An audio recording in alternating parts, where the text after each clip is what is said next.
ഇതിലെ നമ്മുടെ രാജ്യത്തിൻ്റെ ജനാധിപത്യ ചരിത്രം പാർലമെൻ്ററി ചരിത്രമാണ് ഈ പറഞ്ഞത്. ഇത് നമ്മൾ ആമുഖത്തിൽ പറഞ്ഞതുപോലെ BJPക്ക് ഇത്തവണ ഉണ്ടായ ചില അമിളികൾ, അബദ്ധങ്ങൾ, അതിൽ ഒന്ന് മോദിയുടെ ആ പ്രഖ്യാപനമാണ്. NDA 400+, BJP ഒറ്റയ്ക്ക് 370 സീറ്റ്, ഞങ്ങളെ ജയിപ്പിക്കുക എന്നുള്ള ആ കാർഡ് തിരിച്ചടിച്ചുകൊണ്ടിരിക്കുന്നു എന്നുള്ളതാണ്. അതിൻ്റെ തെളിവ് തന്നെ ആദ്യഘട്ട ഇലക്ഷൻ കഴിഞ്ഞിട്ട് പിന്നീട് മോദിയുടെ വായിന്ന പ്രഖ്യാപനത്തിൻ്റെ ആവർത്തനം വന്നിട്ടൊന്നുമില്ല. BJP പ്രചരണ രംഗത്ത് ആ മുദ്രാവാക്യം ഉപേക്ഷിച്ചു.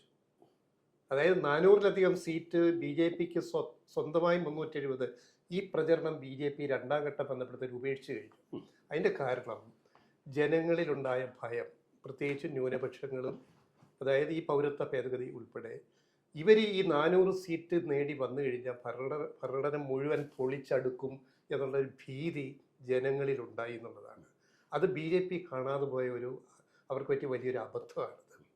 ഇനി അതിനെ കൗണ്ടർ ചെയ്യാൻ വേണ്ടി പുതിയ വർഗീയ ഈ സമൂഹത്തിൽ ഭിന്നിപ്പുണ്ടാക്കുക, വർഗീയത കഴിയുന്നത്ര പ്രചരിപ്പിക്കുക, പിന്നെ ദേശസ്നേഹം ഉണ്ടാക്കാൻ വേണ്ടി എവിടെയെങ്കിലും അതിർത്തിയിലൊരു സംഘർഷം സൃഷ്ടിക്കുക പാകിസ്ഥാനുമായിട്ട് ചേർന്നുകൊണ്ട്, ഇതൊക്കെ പലപ്പോഴും നടന്നിട്ടുണ്ട്, നമുക്കറിയാവുന്നത്. അപ്പോൾ ഈ നേരത്തെ പറഞ്ഞ വിലക്കയറ്റമോ ദാരിദ്ര്യമോ തൊഴിലില്ലായ്മയോ ന്യൂനപക്ഷ പ്രശ്നങ്ങളോ ഒന്നും ചർച്ചയാക്കാൻ അവർക്ക് താല്പര്യമില്ല. അത് ചർച്ചയിൽ വരരുത്. അതിൽ നിന്ന് ശ്രദ്ധ തിരിച്ചു മാറ്റിയിട്ട് ഈ 5 ഘട്ടം തെരഞ്ഞെടുപ്പിനകത്ത് എന്ത് കുതന്ത്രങ്ങളായിരിക്കും BJP എടുക്കാൻ തയ്യാറാവുക? അവർ സ്വാഭാവികമായി ഇപ്പോൾ ഈ പ്രധാനമന്ത്രി 2 പ്രസംഗങ്ങളിലും വന്നതിൻ്റെ വളരെ വ്യക്തമാണ്. ജാതി അല്ലെങ്കിൽ മതത്തിൻ്റെ കാർഡ് മാത്രം വെച്ച് കളിക്കാനുള്ള ശ്രമത്തിലാണ്. പക്ഷെ അവർക്ക് അവിടെയുള്ളൊരു പരാജയം, അവർ തിരിച്ചറിയാതെ പോയൊരു വിഷയം, കഴിഞ്ഞ തെരഞ്ഞെടുപ്പിൽ നിന്ന് വ്യത്യസ്തമായി ഉത്തർപ്രദേശിലും ബീഹാറിലും മഹാരാഷ്ട്രയിലും കർണാടകത്തിലും ഈ 4 സംസ്ഥാനങ്ങളിൽ കഴിഞ്ഞ തെരഞ്ഞെടുപ്പിൽ BJPക്ക് ഒരു വലിയ തെരഞ്ഞെടുപ്പ് വിജയം ഉണ്ടാകാനുള്ള കാരണം പ്രതിപക്ഷത്തിൻ്റെ അനൈക്യമാണ്. എന്നാൽ ഇത്തവണത്തെ സ്ഥിതി അതല്ല. ഇത്തവണ പ്രതിപക്ഷ ഐക്യം കുറെ കൂടെ ദൃഢമാണ്. ആകെയുള്ളൊരു പ്രശ്നം, നയിക്കുന്നവർക്ക് ചങ്കുറപ്പില്ല. അതിൻ്റെ ഒരു പ്രശ്നങ്ങളൊക്കെ ഉണ്ട്. അതായത് ഈ ഇന്ത്യ മുന്നണി വളരെ സുദൃഢമാണ് ഇത്തവണ പ്രതിപക്ഷം. പക്ഷെ നയിക്കുന്ന രാഹുൽ ഗാന്ധിയോ കോൺഗ്രസോ പലപ്പോഴും തീരുമാനം എടുക്കാൻ പറ്റാണ്ട് വിഷമിക്കുന്നു. അതിലേറ്റവും പ്രധാനപ്പെട്ട പ്രശ്നം ബംഗാളാണ്. ബംഗാളിൽ മമതയും ഇക്കാര്യത്തിൽ വെറും ഒരു കടുംപിടുത്തം പിടിച്ചിട്ടാണ് അത് സാധനം അവിടെ നിന്ന് സാധ്യതകളില്ലാതാക്കും. അത് ശരിക്കും പറഞ്ഞാൽ വലിയ സാധ്യതകൾ ഉണ്ടായിരുന്ന ഒരു സ്റ്റേറ്റാണ് കൊണ്ടുകളഞ്ഞു. മറ്റൊന്ന്, അവർ തിരിച്ചറിയാതെ പോകുന്ന ഹരിയാന, പഞ്ചാബ് തുടങ്ങിയ സംസ്ഥാനങ്ങളാണ്. കാർഷിക വിഷയങ്ങളിൽ അവിടുത്തെ ഈ പഞ്ചാബിലെയും ഹരിയാനയിലെയും സാധാരണ കൃഷിക്കാരൻ ഇപ്പോൾ 19 മുതലുള്ള ചരിത്രമെടുത്താൽ ഒരു വർഷത്തിലേറെ കാലം അവിടെ കിടന്നിട്ട് ഡൽഹിയിലെ സമരത്തിലാണ്. ആ സമരവും കഴിഞ്ഞ് ഇപ്പോൾ വീണ്ടുമുള്ള സമരങ്ങൾ, ആ സമരത്തിലേക്ക് പോകുന്നു. ഇത്രയും സംഗതികളിലേക്ക് വരുന്നതിൻ്റെ ഒരു വികാരം പഞ്ചാബിലെയും ഹരിയാനയിലെയും കൃഷിക്കാരനുണ്ട്. അത് ഈ തെരഞ്ഞെടുപ്പിൽ അവിടങ്ങളിൽ നിന്നും വല്ലാതെ റിഫ്ലക്റ്റ് ചെയ്യും. അത് തിരിച്ചറിയാൻ അവർ കഴിഞ്ഞു. ഇതിനിടയ്ക്ക് ഒരു ഉപചോദ്യമുണ്ട്. ഇപ്പം പഞ്ചാബ്, ഹരിയാന, അതിലേക്ക് ഡൽഹി വന്നപ്പോൾ AAPയുടെ നേതാവ് മുഖ്യമന്ത്രി കേജ്രിവാൾ ജയിലിൽ കിടക്കുന്നു, ഉപമുഖ്യമന്ത്രി ജയിലിൽ കിടക്കുന്നു. ED കേസ്, ED അത് ഒരു രാഷ്ട്രീയ ആയുധമാക്കി ഉപയോഗിക്കുന്ന പൊതുവെ ഒരു വികാരം വന്നിട്ടുണ്ട്. ഒരു ഇലക്ഷൻ പ്രചരണകാലത്ത് ഒരു മുഖ്യമന്ത്രി ജയിലിൽ കിടക്കുകയാണ്. അതായത് തലസ്ഥാനത്തെ മുഖ്യമന്ത്രി ഡൽഹിയുടെ. പഞ്ചാബിൽ AAP ഭരിക്കുന്നു. ഹരിയാനയിൽ അവർക്ക് വലിയ മുന്നേറ്റമുണ്ടാകും എന്നുള്ള ചില വിലയിരുത്തൽ വന്നിട്ടുണ്ട്. അപ്പം ഈ AAP ഇപ്പോൾ ഇന്ത്യ മുന്നണിയുടെ ഭാഗമാണ്. ഡൽഹിയിൽ ഇവർ കോൺഗ്രസ് AAPയുമായിട്ട് സഖ്യമുണ്ടാക്കിയിട്ട് ആകെയുള്ള 7 സീറ്റിൽ 4 സീറ്റിൽ AAPയും 3 സീറ്റിൽ കോൺഗ്രസ് മത്സരിക്കും. അപ്പോൾ ഡൽഹി കോൺഗ്രസ് AAP മുന്നണി, ഇന്ത്യ മുന്നണി തൂത്തുവാരാനാണ് സാധ്യത. പഞ്ചാബിലും കോൺഗ്രസ് BJPക്ക് അനുകൂലമായ ഒരു വിധി വരുന്ന കാര്യം സംശയം. ഹരിയാനയിൽ BJPക്ക് തിരിച്ചടി ഉണ്ടാവും, അടുത്ത ഭരണകക്ഷിക്ക് തിരിച്ചടി ഉണ്ടാവും. പിന്നെ ഗുജറാത്തിലെ കാര്യങ്ങൾ മേൽക്കൈ BJPക്ക് തന്നെ കിട്ടാവുന്നതാണ്. അപ്പോൾ ഈ ജയിലിൽ കിടക്കുന്ന കേജ്രിവാൾ ആണോ കൂടുതൽ ഭീഷണി BJPക്ക്, അതോ കേജ്രിവാൾ പുറത്തുണ്ടായിരുന്നെങ്കിൽ? അതെപ്പോഴും അങ്ങനെയാണ്. അതെങ്ങനെ വെച്ചാൽ കേജ്രിവാളിൻ്റെ കാര്യത്തിൽ മാത്രമല്ല, ഒരു ലോകത്തെ മുഴുവൻ മീഡിയ എന്നല്ല ലോകരാഷ്ട്ര തലവന്മാർ പോലും ഉന്നയിച്ചൊരു ചോദ്യമുണ്ട്. ഒരു ജനാധിപത്യം നിലനിർത്താനുള്ളൊരു ജനായത്ത തെരഞ്ഞെടുപ്പ് നടക്കുമ്പോൾ 2 മുഖ്യമന്ത്രിമാരെ നിങ്ങൾ ജയിലിലടയ്ക്കുന്നു. ED-യുടെയും CBI-യുടെയും അടക്കം കേന്ദ്ര ഏജൻസികളുടെ മുഴുവൻ റിപ്പോർട്ടുകൾ പരിശോധിച്ച് അവർ പറഞ്ഞത്, നിങ്ങളെ ഈ അന്വേഷണ റിപ്പോർട്ടുകളെല്ലാം 90% നിങ്ങൾ പ്രതിപക്ഷ നേതാക്കന്മാർ ടാർഗറ്റ് ചെയ്യുന്നു എന്ന് പറഞ്ഞാൽ പൊളിറ്റിക്കലാണ്. നിങ്ങൾ കേന്ദ്ര ഏജൻസികളെ രാഷ്ട്രീയ ആയുധമാക്കുന്നു. സ്വാഭാവികമായും ഡൽഹി പോലൊരു സംസ്ഥാനത്ത്, ഡൽഹി എന്ന് പറയുന്ന ഒരു മെട്രോപൊളിറ്റൻ സിറ്റിയിൽ സ്വാഭാവികമായി വരുന്നൊരു വിഷയമുണ്ട്. കെജ്രിവാളിൻ്റെ വ്യക്തിത്വം എത്രയെന്നുള്ളതൊക്കെ വേറെ വിഷയം, അതൊക്കെ അവിടെ തീരുമാനിക്കേണ്ട പ്രശ്നമാണ്. പക്ഷേ ഒരു തിരഞ്ഞെടുക്കപ്പെട്ടൊരു ഗവൺമെൻറ്റിലെ മുഖ്യമന്ത്രി, അദ്ദേഹം അവിടെ ചെയ്ത ധാരാളം കാര്യങ്ങളുണ്ട്, അതൊക്കെ അവിടുത്തെ ആളുടെ മനസ്സിലുണ്ടായി. ആ മുഖ്യമന്ത്രിയെ ജയിലിലടച്ച് ഒരു തെരഞ്ഞെടുപ്പിലേക്ക് പോകുന്നു. സ്വാഭാവികമായി അതിൻ്റെ റിയാക്ഷൻ ഭയങ്കരമായിരിക്കും. അല്ല, അതപ്പോൾ BJP-ക്ക് ഒരു തിരിച്ചടി തിരിച്ചടി ഉണ്ടാവും. അത് അവിടെ മാത്രമല്ല, ഉത്തർപ്രദേശ് എന്ന് പറയുന്ന ഒരു വലിയ വിഷയമാണ്. അവർക്ക് 64 സീറ്റിൽ ജയിച്ചൊരു പാർട്ടിയാണിത് 80-ൽ. അവിടെ ഇപ്പോൾ ഉണ്ടായ പ്രതിപക്ഷ ഐക്യം എന്ന് പറയുന്നതിനുണ്ടല്ലോ, അത് എല്ലാം മറികടന്നുള്ളൊരു ഐക്യം ഉണ്ടായി അവിടെ. അല്ലാത്ത വിഷയമാണ്. അതിൽ നിന്നെല്ലാം വരുന്നൊരു ശരിക്കും പറഞ്ഞാൽ ഈ കയ്യിൽ നിന്ന് പോകുമോ എന്നുള്ളൊരു ഭയമുണ്ട്. ആ ഭയം പിടികൂടിയിട്ടുണ്ട്. അതാണിപ്പോൾ പുറത്തു വരുന്ന മുഴുവൻ സംഗതികളും. അതിലൊരു സ്വാഭാവികമായും അവർക്ക് ഇതിൽ ശരിക്കും പറഞ്ഞാൽ ഇപ്പോൾ ആസാമിൻ്റെ ഒരു ചരിത്രം എടുത്താൽ, ഈ തെരഞ്ഞെടുപ്പുമായി ബന്ധപ്പെട്ട് ആസാമിൽ നിന്ന് വരുന്ന വാർത്തകൾ, അവിടെ ബോർഡർ ഭാഗങ്ങളിലെ ജില്ലകളിൽ വലിയ ശതമാനം മുസ്ലിം സമുദായങ്ങളാണ്. അവിടങ്ങളിൽ പോയി അവരുടെ ഈ ചീഫ് സെക്രട്ടറി റാങ്കിലെ ഒരു ഉദ്യോഗസ്ഥൻ നേരിട്ട് അവരോട് പറഞ്ഞത്, BJP-ക്ക് വോട്ട് ചെയ്യുന്നില്ല എങ്കിൽ ഈ തെരഞ്ഞെടുപ്പിൻ്റെ വോട്ടെണ്ണൽ കഴിഞ്ഞാൽ ഇത് മുഴുവൻ ബുൾഡോസർ വെച്ച് നിരത്തുമെന്നാണ്. കേസിലാണിപ്പോൾ. എത്ര പത്രങ്ങൾ റിപ്പോർട്ട് ചെയ്യുന്നുണ്ട്? ലോക്കൽ പത്രങ്ങൾക്ക് അപ്പുറം ഒന്നും നമ്മളിത് റിപ്പോർട്ട് ചെയ്യുന്നില്ല. കാരണം എന്തുകൊണ്ട്? അവിടെ ഒരു മെയിൻ സ്ട്രീം മീഡിയ ഇത്തരം കാര്യങ്ങളിൽ ഒരു ലേശം കണ്ണടയ്ക്കുന്നുണ്ട്. അത് ഒരു വലിയ വിഷയമാണത്.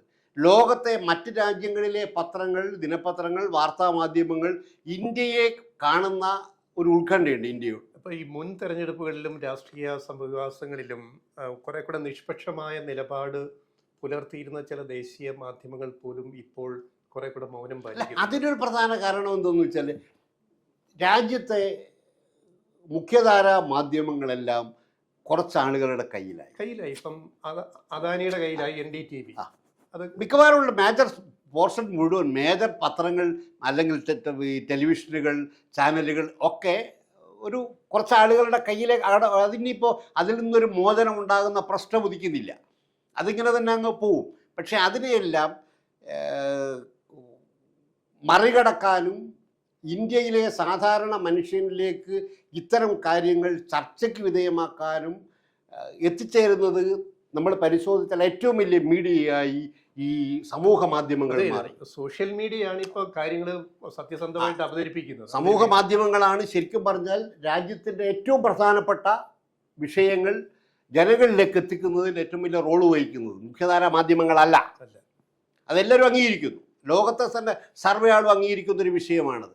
നാളത്തെ കാലത്ത് ശരിക്കും പറഞ്ഞാൽ ഈ വാർത്താ മാധ്യമങ്ങൾ എന്ന നിലയിൽ, മാധ്യമങ്ങൾ എന്ന നിലയിൽ എത്താൻ പോകുന്നതിൻ്റെ സ്ഥിതി ഈ സോഷ്യൽ മീഡിയയാണ്. സമൂഹ മാധ്യമങ്ങളാണ് ഏറ്റവും കൂടുതൽ. ഇപ്പോൾ തന്നെ മുഖ്യധാര മാധ്യമങ്ങളെ മറികടന്നു പോകുന്ന ഒരു ഘട്ടത്തിലേക്ക് സോഷ്യൽ മീഡിയ, സാമൂഹ്യ മാധ്യമങ്ങൾ എത്തിയിട്ടുണ്ട്. അത് അടുത്ത ഒരു ഘട്ടത്തിൽ ഇത് കൂടുതൽ ശക്തമാകും. അപ്പോൾ അത് നിങ്ങൾ പരിശോധിച്ചാൽ കാണാം. ചില സ്ഥലം കഴിഞ്ഞ ഈ തെരഞ്ഞെടുപ്പിലെ തന്നെ പോളിംഗ് കഴിഞ്ഞ 2 ഘട്ട പോളിംഗ് കഴിഞ്ഞ സ്ഥലങ്ങളിലെ മെട്രോ സിറ്റീസിൻ്റെ ഒരു കഥ പരിശോധിച്ചാൽ, ആ മെട്രോ സിറ്റിയിലെ ബിലോ 40 വയസ്സിന് താഴെയുള്ള യൂത്തിനെ സ്വാധീനിച്ചിരിക്കുന്നത് ആ ഭാഗങ്ങളിൽ ഉള്ള വോട്ടിംഗ് ശതമാനം വളരെ താഴേക്ക് പോയിട്ട്. അതിൻ്റെ കാരണം അവനെ സ്വാധീനിച്ചത് ഈ സമൂഹ മാധ്യമങ്ങളാണ്. സോഷ്യൽ മീഡിയ അവനെ സ്വാധീനിച്ചു. കാരണം ഇത് എവിടെയും അവസാനിപ്പിക്കണം. പക്ഷെ അവിടെ അങ്ങനെ ഇത് നിർജീവമായി വോട്ട് ചെയ്യാതിരിക്കുന്നതല്ല സ്ഥിതി.